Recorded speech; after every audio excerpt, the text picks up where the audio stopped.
All right, this is another video. This is the top 10 um, Luffy opponents pre-time skip. Starting with the weakest one, I got Arlong on the list. Arlong was a fishman who was ruling over Kokiashi village. He had fishman. He didn't have fishman karate, but he had the power of a fishman. Fishmen are like 5 times as strong as human beings and other things. He had sharp teeth and other things. He even bit Luffy and other stuff. He had water. Like he shot water bullets on his like body and other things. He had a little fucking he had some kind of like big ass sword that was like sharp that Luffy broke. Luffy was making work of Arlong and stuff, and he was supposed to be the biggest badass in the East Blue. But after that, they found out that it was actually Luffy who was, and I got him at number 10 for that reason.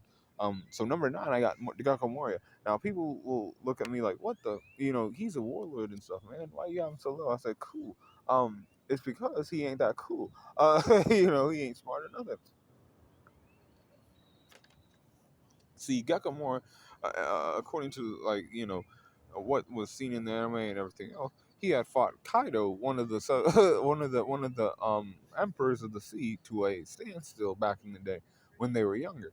But he lost, and then he had to create his own crew and get a whole bunch of zombies and other things together. He planned on making a thriller bark army of like zombies and other shit to go against Kaido and stuff. That's why he created ores and other things. He used Luffy's shadow and put it inside of ores.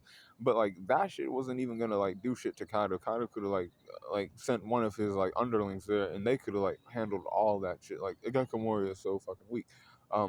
But the way that arc was set up, it was to gas him up as a warlord. That's all that was. See, and it was Thriller Bark. That's his like island. So like on that island specifically, he has power. He he has all those corpses there and other things. So it was a threat for the Straw Hats. But if they would have fought him off that shit, like he would have been like murked. He would have been done. Like he would have died for real. He's almost on Buggy's kind of levels. He's just a little bit like stronger than Buggy is. What I'm saying is the man don't know how to use his devil fruit. Somebody else could take that devil fruit and say cool.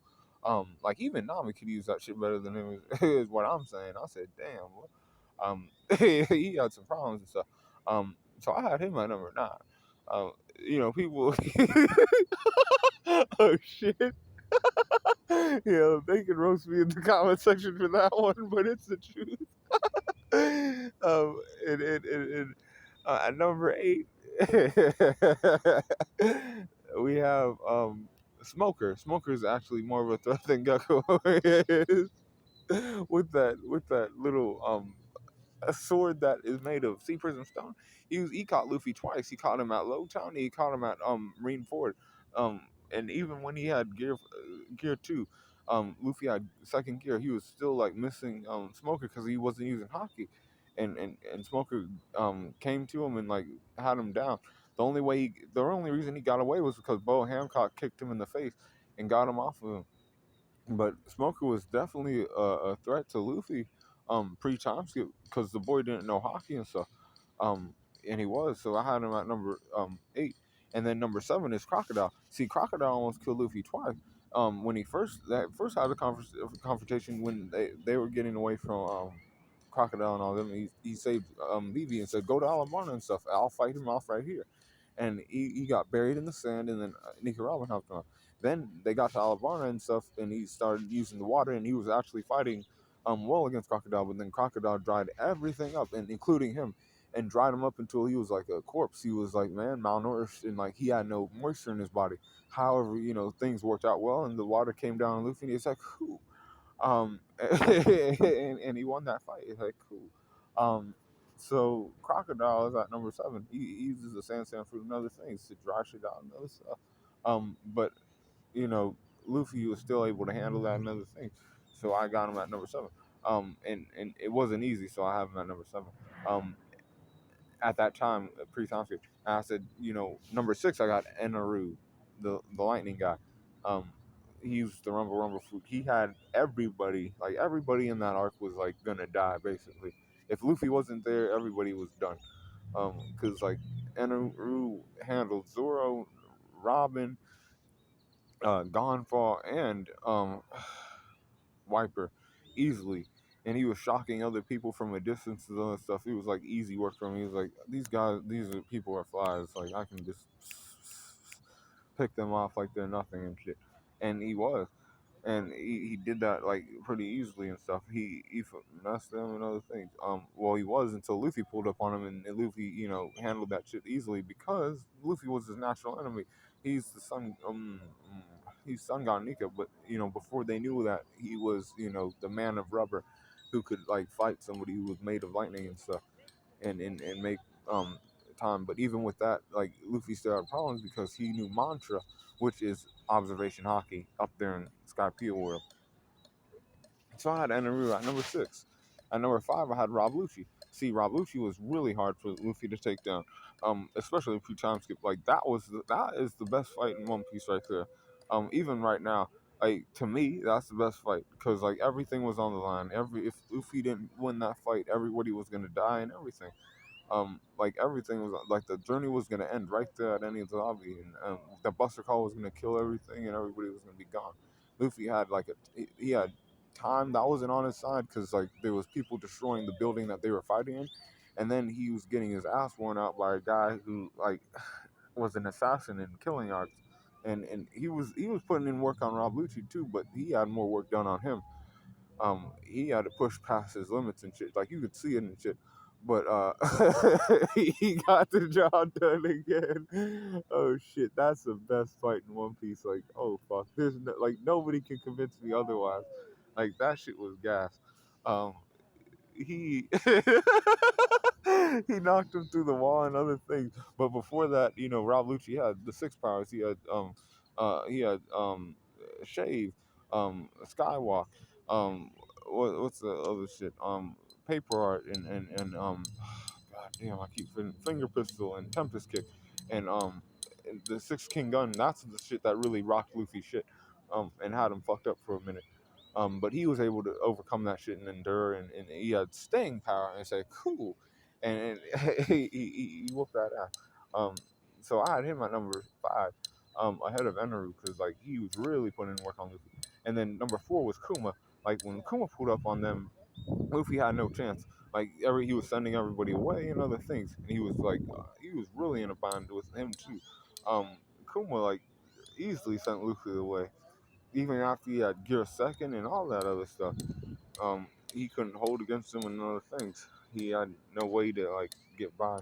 I mean, he had other things to worry about too, like Kizaru, but Kizaru was being held down by Old Man Rayleigh and stuff. So like Luffy was still trying to fight Kuma, and he just couldn't do it.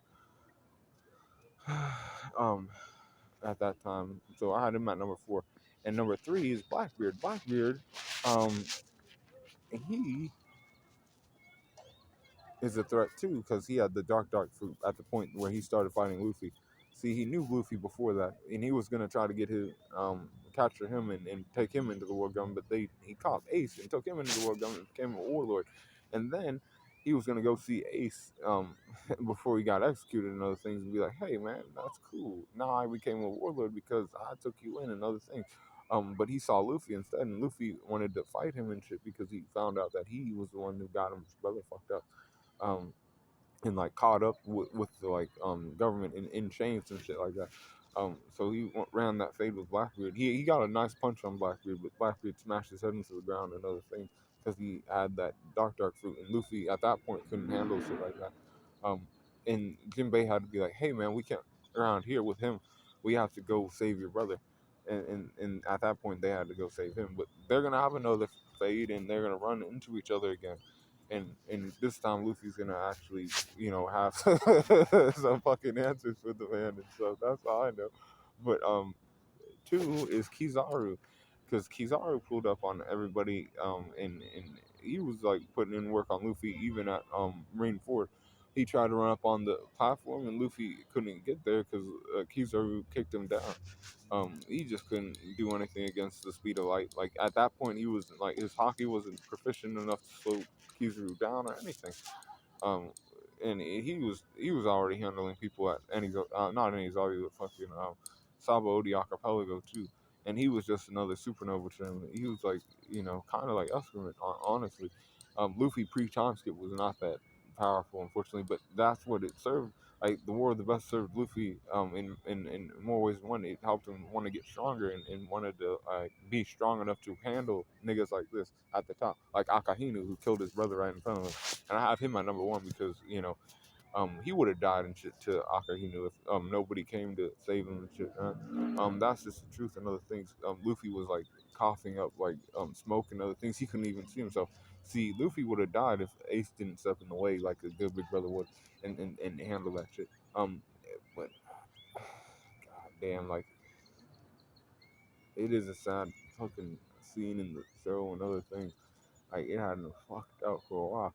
But I don't know. I think if Luffy and them fought now, I think it would be a good fight, and Luffy would actually win against Akainu. But that's like currently it. And I'm talking about pre-time skip. He had no chance. He would have been burnt to a crisp and everything. Um, Akainu was on timing pre-time skip and stuff. So like that's the end of that video. So I'll tell you again from the bottom. Arlong's number 10. Moriah's number 9, Smoker number 8, Crocodile number 7, Eneru number 6, Lucci number 5, Kuma number 4, Blackbeard number 3, Kizaru number 2, and Akainu's number 1. So, stay cool, corner. And none of that bullshit, y'all. Luffy's cool and other things.